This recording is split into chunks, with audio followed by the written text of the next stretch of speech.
You are listening to Golden Otter Divinations, where the metaphysical meets the mainstream with Autumn Seibel. Tune in as Autumn helps you manifest your dreams by connecting to loved ones in spirit, empowering you to find both physical and spiritual healing. Are you ready to transform your life and connect to divine guidance through practical strategies? Golden Otter Divinations is the place to find engaging interviews with medical experts, practicing mediums, intuitives, healers, and many more. Now, here's your host, Autumn Seibel.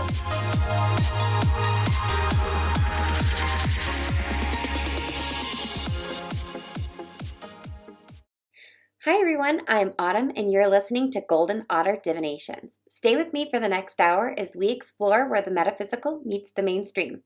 Join us when we have new, informative, and engaging interviews with medical experts, practicing mediums, intuitives, healers, and many more to help uplift, educate, and empower listeners like you to find physical and spiritual healing.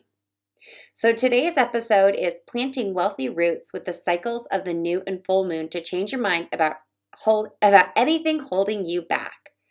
Playing small serves no one, so step into the light with Kornelia and Autumn as we discuss what it means to plant wealthy roots and ground into the reality that you can create and live in unlimited abundance when you simply decide to change your mind. This personal interview will give you a behind-the-scenes look at the inaugural Change Your Mind Summit that Autumn and Kornelia have manifested into reality with the collaborative power of 11 incredible women leaders.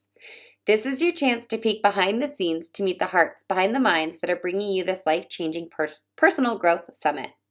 You can register for free today at changeyourmind.us to join live or catch the replay. So the audio that you're about to hear is a little bit shaky because it's me calling in live from Africa, and I really appreciate you taking the time to just bear with the call and listen as I interview Kornelia Stephanie, the galactic citizen who's highly intuitive, unapologetic, playful, courageous, strong, and full of enthusiasm for life. I really can't say enough about Kornelia. She's somebody who came into my life about a year ago and holds space for women as they ground into a wealthy, abundant mindset and not just the theoretical ideas of that, but the real, true lived experience. She's passionate about humanity sovereignty and establishing authority over one's life as an empowered creation. She's the founder of the Empowered Network and a new generation of women and men who are leading in their self-actualization. So sit back and relax and enjoy this behind-the-scenes sneak peek of what it took to bring the Change Your Mind Summit to life. Enjoy! So, ladies, I'm going to introduce to you, this wonderful woman who I met last year, and I am so honored to introduce you to Autumn. She is a practicing medium and manifestation mindset mama. She has two beautiful little girls. I think one is 3 and one is 6. If I'm correct.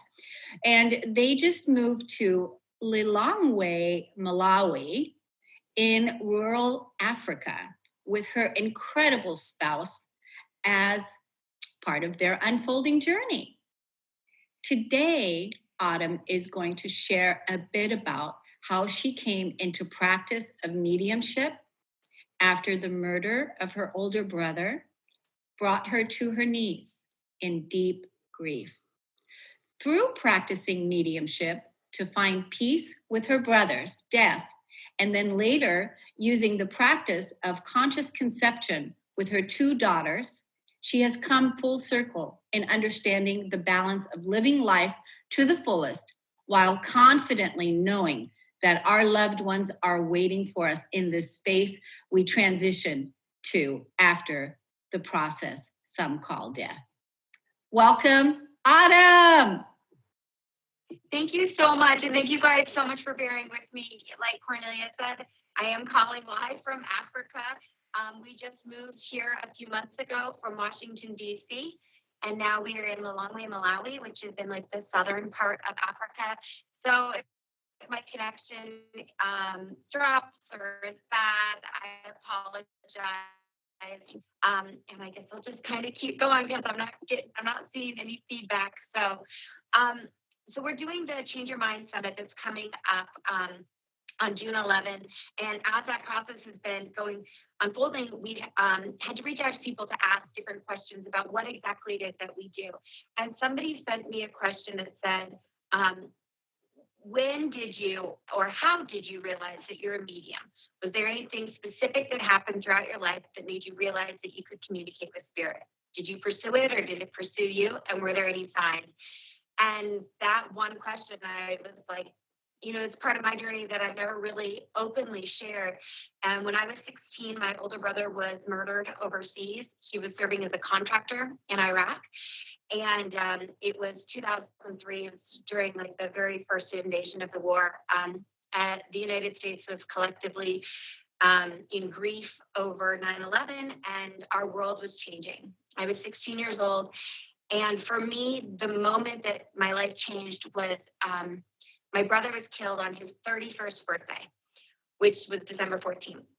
And in that moment, I just thought, like, what in the world? Like, how does that happen? There's 365 days in a year. How was he killed on his birthday? He was 2 weeks from coming home, and I just had so many questions. And that process of understanding his death and moving through my grief was when I started to become comfortable with mediumship, because I was not raised with this understanding. I was not really taught one way or the other to fear it or not fear it. I just had no idea what it was. And kind of thought like you had to approach anything in that space, like from a scientific or medical perspective. And so his passing served to be kind of my entry point into it. And anyways, then 16 years later, I learned everything there was to learn. I realized that people never really die. They just transition to a different space. And getting comfortable in connecting to that space was what brought me through the grief process, so that I can now hold space for other people who are in that place. It was kind of something I was scared of for a long time, because if you don't understand what's happening, it can be really terrifying. And then if you try to explain it to somebody or people who don't understand it or don't have a framework for it, it can be labeled crazy, medicated, a lot of things can happen. And so my journey has been one of consciously and continually stepping out of the shadow and saying, no, this is my truth, this is my life, and this is how I'm going to live it. And being really grounded in my beliefs about our ability to connect to our loved ones on the other side. So that's a little bit about how I came into the practice of mediumship. And so for me, the opposite of grief when you're dealing with a loved one's passing or anyone who is close to you, especially a passing where there's no answers. My brother was murdered overseas. We were really lucky just to get his body back, let alone know who killed him, why they killed him. Was he okay in those moments before and after? There's so many aspects of the transition process that my family and I personally had to reconcile with, because nobody was going to give us those answers. Those answers were not coming. We had to find them ourselves. And so for me, over the process of my, as I've grown in my mediumship, I was not a mother, and I'm so thankful to be a woman in this lifetime and to be able to, and to have carried two lives to be the channel through which life came. And I had dreams about them, and I connected with their spirits. I thought my husband and I had been for about 5 years, but we weren't actually planning it. And I'm breaking up again. Hopefully it comes back in. And so I started connecting to my daughters on the other side through this practice called conscious conception. I knew I was pregnant before a test would ever tell me, before a doctor could ever tell me, before anyone could ever tell me. I knew it for myself. And for me, that was the opposite of grief. It was the creation of new life. And it was kind of this balancing of what it means to be a medium in my life. Because I got to see the other side of it. I didn't just have to see the death side of what it means to be a mediumship and connecting to people we've lost. I got to connect to people who are joining the party. And early on in my mediumship, another medium up in Lilydale, really, wise older woman said to me, honey, when folks die here, we have funerals and it's so sad. But on the other side, wait, what happens when a baby transitions? And she basically said it's the opposite, that when we're having a celebration of life, welcoming new friend, have a good trip. We'll see you when you come back. And so that took away a lot of the sadness and heaviness, and be grounded in this idea that it's not the end, and the answer is only 10 minutes. It's not like I don't think I need another 20. I guess to kind of keep going on the journey, I suppose, with mediumship, something that I noticed in that space was, again, that people could get kind of caught in this dependent relationship with seeking guidance outside of themselves. And that's why for me, for a while, I didn't actually, I never did private readings until the last few years, after I'd found that balance of knowing that new life always springs forward, new life always springs forward, new life always springs forward. And I didn't like the idea of people becoming dependent on a medium to get that connection with their loved ones.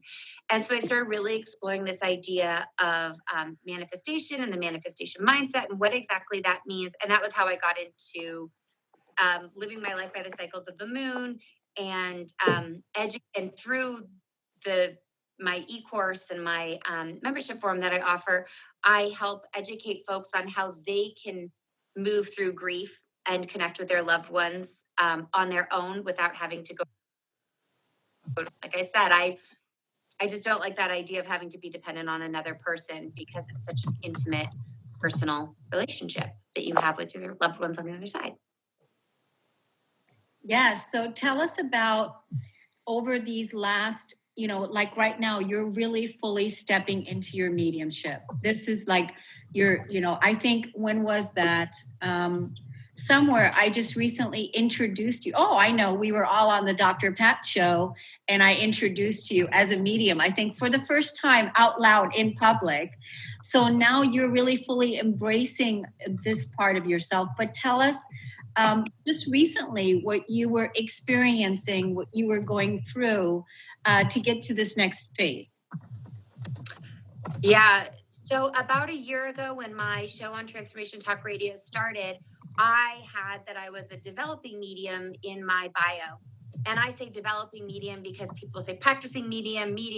I say developing because I'm also a licensed educator. I'm a high school social studies teacher, and I build curriculum. And I just believe that we're all always developing. We're all always learning.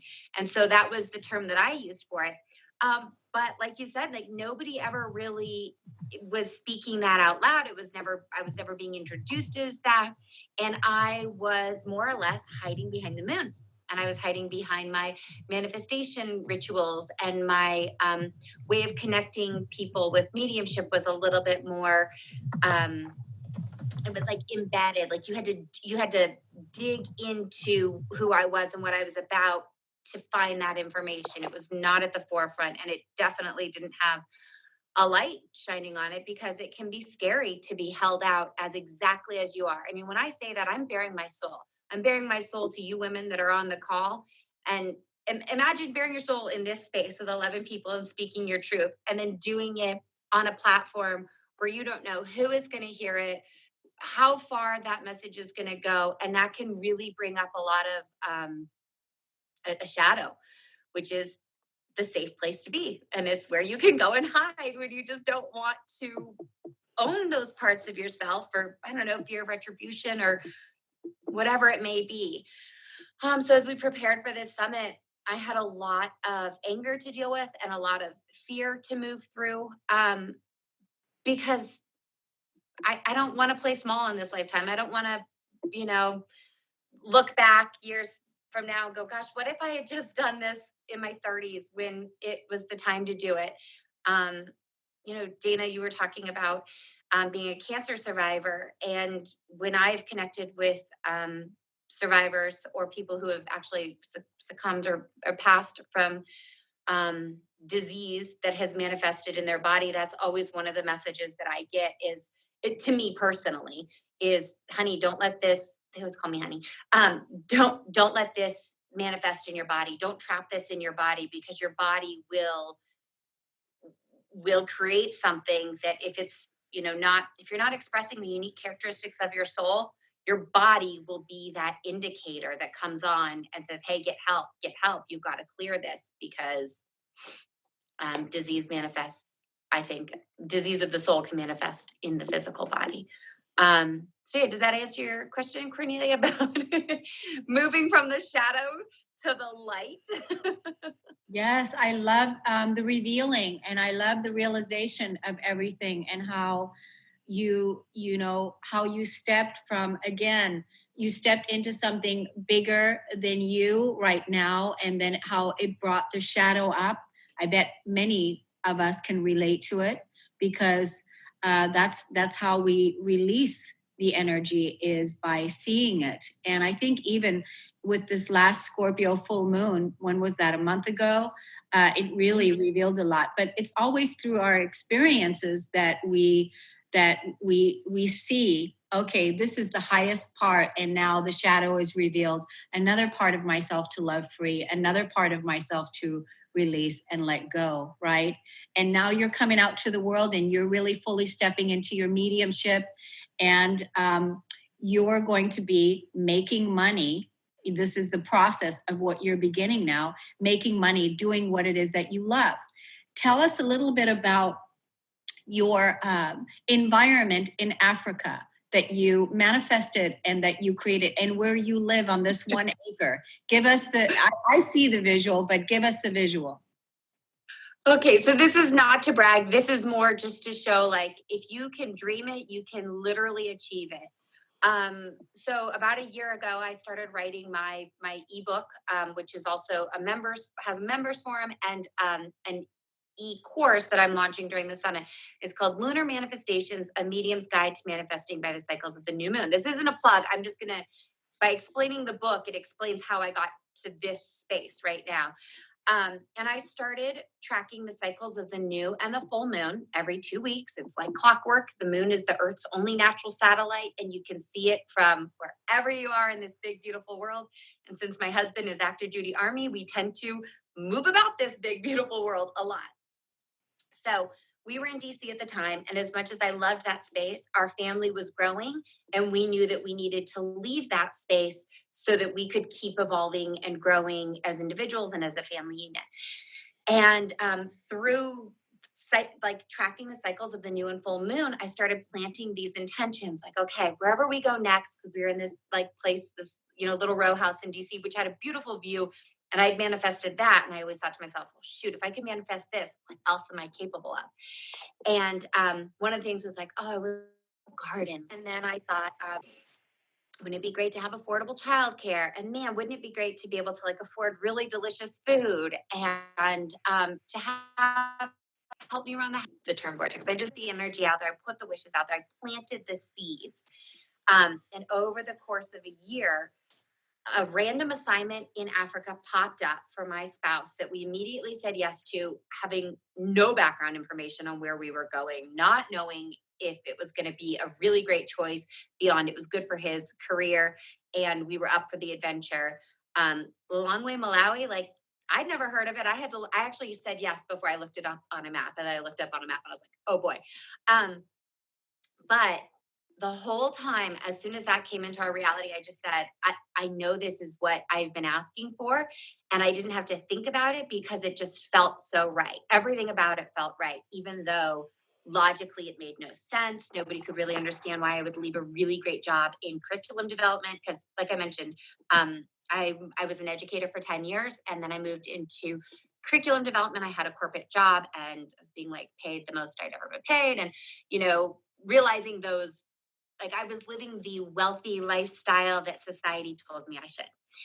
This transition was stepping out in faith that the universe always has my back, and planting seeds of abundance, you don't know how big the harvest is going to be until you step in.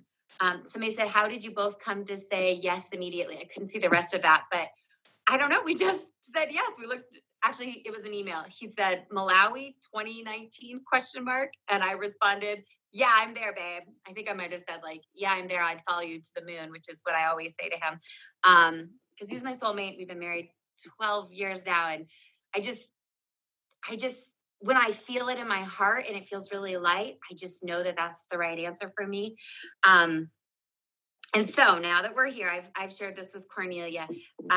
We live on like 2 acres of land. There's literally an established garden that we're able to plant a lot of fruits and vegetables in for people in the community, because Malawi is a really impoverished nation. It has the nation's third, or the world's third lowest GDP, and so their food scarcity is a real thing here. And having this garden where I'm able to grow, my little herb garden and a few crops that I enjoy is nice. But the fact that I have an acre of land to grow sustainable crops that people in this area, even 3 miles from my home, are dying of starvation. To know that like I've created a space where I just happened to say, I said yes, and I showed up in this space. And now these metaphorical seeds are quite literally physical seeds, physical fruits of abundance that just by saying yes and showing up in this space, I can share. Now, would somebody else have ended up in this exact home had my husband not taken the position and all this? Yeah, sure, maybe. But would that person have been me? No. And would that person have decided to use their personal property to plant seeds? I don't know, but I know that I said yes, and I can see the fruit. I can see, taste, sense, smell the fruit of these metaphoric seeds of abundance that I planted. And something that I shared with Kornelia the other day when I was getting ready to do the summit and kind of like getting comfortable with this idea, like this is my journey, and I'm a people pleaser, and I'm always so scared of judgment and condemnation, and I don't know. I get scared sharing. I fear backlash. I don't know. That's my story.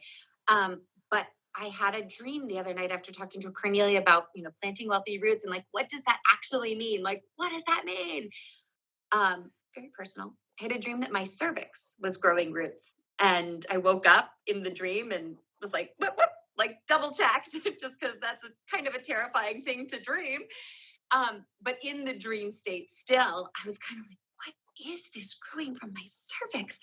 And I realized, oh, these are just your wealthy roots, your divine feminine wealthy roots you're now in the time when these can really like soak into the ground and plant. And as much as I've manifested and brought forth now that I'm excited about, I'm so joyful to see what comes next, because I said yes to a destiny point moving here. And every single day, something comes up where I'm able to be a vessel. This morning, somebody said that they were going to an orphanage where children in a nearby village are, this is hard to hear, ladies, but they're being buried with their mothers who die in childbirth. Living children, living infants are being buried with their dead mothers because the village cannot sustain the cost of feeding an infant if the mother is not alive to breastfeed it. That's as real as it gets. And just by being here, the very least that I can do is send money, send food, send a crib. I was able to send a crib, and that crib will provide a bed for 4 to 5 children. How I don't many know. people- It's just how those many- things that yes. Autumn, how many people do you employ? At full time, we employ 3 folks who, by virtue of us being their employer, they are in the top 10% of income earners in the country. And what we pay 3 individuals in 1 month is less than we were paying for 1 month of childcare for one of our children in DC. So this money was leaving me energetically, physically already in DC. And now here, that same amount goes to gainful employment and dignified employment for at least 3 individuals. And the 3 individuals that we employ all are the primary income earners in their family. And what is, what is it that they do for you? One is a housekeeper / nanny. We tag team with taking care of the kids. And the other is a gardener to keep this big palace that we have been blessed to reside in temporarily, to keep it up and going. And then the other is a chef, and he helps me in the kitchen. And he helps like with harvesting our vegetables, making sure they get distributed. If you've ever met me, you know that nobody is not gonna, like, if I'm eating, you're eating. If I've got food in my fridge, you've got food in your fridge. Like, if I've got an extra baby shirt, you've got an extra baby shirt. So there's, I would say, probably 10 people in our life that we are able to just be really, really generous with here in a way that is easy for us and doesn't drain us and is reciprocal. And so I guess the underlying message is that when you plant the seeds and you know deep in your heart, like what your guiding intention is, God, the universe, source, infinite intelligence, whatever that higher power that you believe in will put you exactly where you're supposed to be to help as many people as possible, you know? Because we don't get to take any of it with me. If there's anything that I've learned from my mediumship, it's that. You do not get to take it with you. None of it. Not your body, not your money. The only thing that you get to take is the energy and the karma and the essence of your soul. And when I've connected with folks on the other side who've had these really big, generous hearts, you feel it. It's like they're still here because a part of that energy is embedded in the people who loved them and who they loved. And yeah, I don't know. Autumn, what is it that I can say? Everybody is completely inspired. That's all I can say, is that we're completely inspired. I feel the inspiration. I'm going to open it up to the ladies to say something to you. We have just a few minutes before we're going to close the call. But I do want to say that Autumn is opening the summit, the Change Your Mind Summit. She's one of the first speakers. And as you can see, that's so perfect because how dynamic and absolutely gorgeous and inspiring and brilliant and awesome she is. So please, if you have not signed up for our Change Your Mind Summit, changeyourmind.us, please go sign up for it and please share it with your friends, share it on your social media, because as you can see, this is going to change a lot of people's lives for the better. So, ladies, the floor is yours. Oh, I just got to jump in real fast here. My mother recently passed away, and I had felt connected with her after she had passed, and I had actually gone astral traveling before she died and met with her before she went through the light. And then afterwards, was able to still be in connection and feel her do her life review and see things in a different way. It was very amazing. And then for about 2.5 weeks, I have regularly had dreams that she was communicating with me, and it's so magical. And I think it's really helped me a lot to not be like depressed or grieving. Like, I feel like my relationship with her is better than it was before because she can understand things now that I tried to explain to her and she didn't get. But now she's like, oh yeah, I understand. So I just want to say good job for what you're doing, Autumn, that people need to hear this stuff. It is so important. And I really want to encourage you to keep going with what you're doing. Oh, thank you so much. Thank you. Thank you. That's how I first started communicating with my brother. He would come to me in dreams and we would go flying. And I thought, this has to be a dream because we're flying. But I would wake up and it would feel so vivid and so real that I was like, how was that not what I think it was, you know? So I'm so glad you got to, you know, or you're continuing to connect with your mom. And I'd like to connect with you sometime. I have a few questions for you. For sure. For sure. I think my email's on the group email. So just send me an email. Okay. I'll find it. Okay. Good. Thank you, Kornelia. Anybody else want to talk?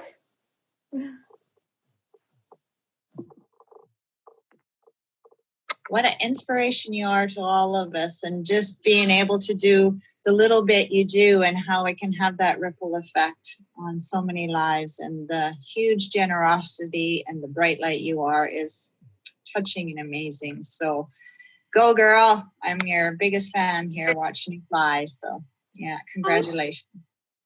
Thank you. One of the things that I told Autumn when she first told me that she was going to Africa, the insight that I got is that she's going there to raise the vibration and the abundance in Africa. That she's there to model and to be that lady leader, to be that empowered woman, and to show what it's like when women own their power, when women own their mediumship, when women own the gifts of their divinity, that they can feed and that they can support others in ways that we haven't fully stepped into. But I felt like she was called there for that purpose. And she's doing a magnificent job. Oh my God. Thanks, Kornelia. There's so many times in my day when just being the things that come naturally to me, even just as a Western woman, not even with mediumship, none of that. Driving a car, being in an equal relationship with my spouse, earning money, all of these things, being a loving, just like space holding mother. People are watching me. And I would normally be so scared and like, oh, why are they watching? Are they judging? Are they judging? And now I'm realizing it's like, no, they just want to know what that is and see how that looks. And if that's an option that is also available to them. And I hope that through my lived experience, I can show that, yes, it is. It's available to all of us. You are leading in your lady leadership, and you're just getting started. I can't believe you've been there for what, 5 minutes? You haven't been there long at all. Yeah. True. But that's the thing. Like when you show up for your divine appointments, like I showed up right on time. And the universe was like, oh, good, you're here. We've got some work to do. And I was like, oh, okay, let's do it. Let's get to work. But it doesn't feel like work because, again, it just feels like exactly where I'm supposed to be in any given moment. And like the things that I would normally struggle with, like, oh, should I donate this crib? Who should I give it to? Somebody's like, hey, I'm going to an orphanage today. Does anybody have anything? And they live 2 houses down from me. Please swing by. I've got oodles of stuff for babies. Take it. And there's no work required. And that's what Kornelia was talking about at the very beginning of the call, is this energy of allowing, and just, there's no work when it's what you're supposed to be doing. There's no work. So Thank you. Awesome, ladies. Well, it's been a magnificent call. Even with the technology issues, we moved beyond the old boundaries and we released disappointment of whatever wasn't happening. And thank you, everyone, for showing up and for celebrating Autumn with us. And you can see what an amazing role model she is for our future, and the daughters and the women that she's raising, and the difference that she's making in Africa that's rippling out. And so my goal is, I'm planning on going there and we're going to do something together. And I can't wait. And what really inspires me when I listen to what she's doing is, it seems like there's people there that are really open and they want the help and they need the help. And I think that is the message for us, that there's people there that are ready for us, that are ready for what it is that you have to offer, that want to hear what it is that your wisdom, your gifts, and move into that vibration and know that there's people there that are wanting what it is that you have to say. So Yes, and you are leading women out of emotional poverty too, just by modeling, just by your example. yes. thank you, Dana. Thank you. But you know what, ladies, I really couldn't do it without this group.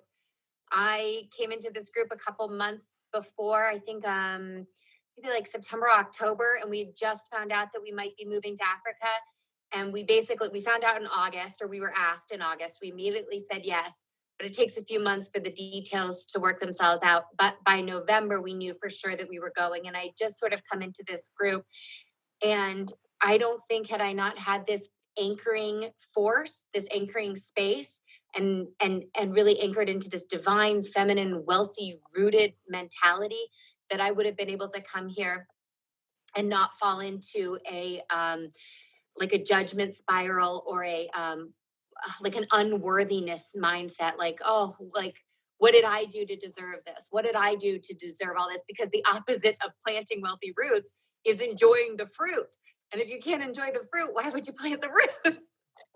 And so being connected to this energetic space with all of you beautiful women is that I was able to, or I still am able to every day go, it's okay to enjoy this. It's okay to enjoy this because there's enough for everyone. And I'm sharing my harvest. And that's really what it's about. So thank you, ladies. Yeah. And the other thing I wanted to say when you were talking about where you are, you're in Africa, and part of my intention for this tribe is for women from around the world, that they can join us from all time zones and wherever they are, so that we can empower the leading ladies, like Dana's favorite phrase is that we can empower women to rise up into their deep divine feminine, rooted in spiritual and material abundance. And that's in stepping into our full creativity. And that is being present with deep grief, deep grief, while at the same time stepping into the gift of our divinity, because we are all that. We are all that. All right. Thank you so much for listening. I hope you enjoyed that behind the curtain peek at the Change Your Mind Summit, which again, you can register for at changeyourmind.us. And I will be opening up the summit on June 11th, when I cannot wait to meet you and take your questions live. So thank you so much for listening, and be sure to follow Golden Otter Divinations on Instagram, where you can check in and let me know about your golden moments so Spirit and I can cheer you on. If you'd like to contact me, buy my new book, Lunar Manifestations, A Medium's Guide to Manifesting by the Cycles of the Moon, or join my co-creation forum, Lunar Manifestations, you can visit my website, goldenotter.us. That's golden like the precious metal, and otter like the precious animal. While you're there, please take a moment to sign up for my bi-weekly email and get up-to-date info on all things Golden Otter. You can also take a look at the Coming Soon page, which has information about my e-course that will be launching during the summit on June 11th. I am so excited about that. So, thank you so much for tuning in to Golden Otter Radio. I had an amazing time sharing this sacred co-creation space with you. If you ever want to get on my calendar for a private validation session, I'll be opening those up in the fall. I do only offer 12, so be sure to visit my website to get on the wait list for that. Thank you so much for joining me in this space. Have a great week, and I will feel your positive vibes back here next time. Thank you for listening to Golden Otter Divinations, where the metaphysical meets the mainstream with Autumn Seibel. Exploring where the metaphysical meets the mainstream, Golden Otter Divinations helps you draw in the abundance that is yours by divine right. For more information or to listen to this show, visit goldenotter.us. That's golden like the precious metal, and otter like the precious animal.us.